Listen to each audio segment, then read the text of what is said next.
When you engage that channel, when you actually do a turn and then you straighten up, it jumps forward, it just leaps forward, it just locks in and accelerates.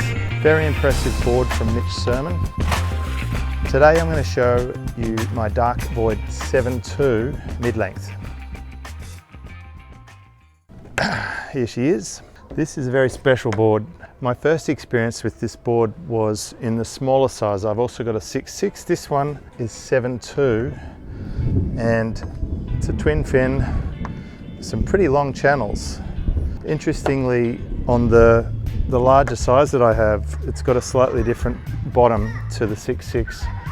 It's actually got a slightly rolled entry into a very flat midsection, and then it goes into a little V channel bottom. I ordered it 21¼ inches wide and 3 1/8 inches thick.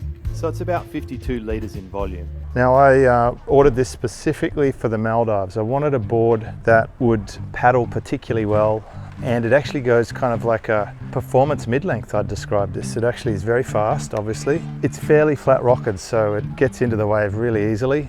My concern was, what about when it's quite hollow? But it was never an issue. I just step on the back. It also does something pretty cool. If you zoom in on the channels here, you'll see that they start about halfway down the board.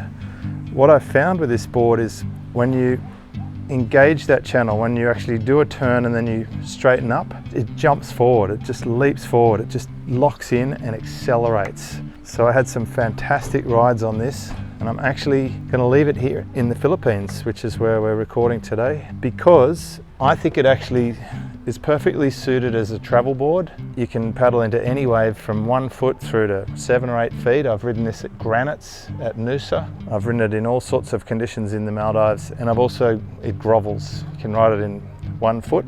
You can paddle almost as well as a longboard, but it's got a lot more maneuverability. Also, I've waxed this all the way to the nose, so you can put a foot up here, you can trim this board, you can ride it from the tail, and you can also grab a rail and do some hollow sort of sections. So very impressive board from Mitch Surman. Highly recommend.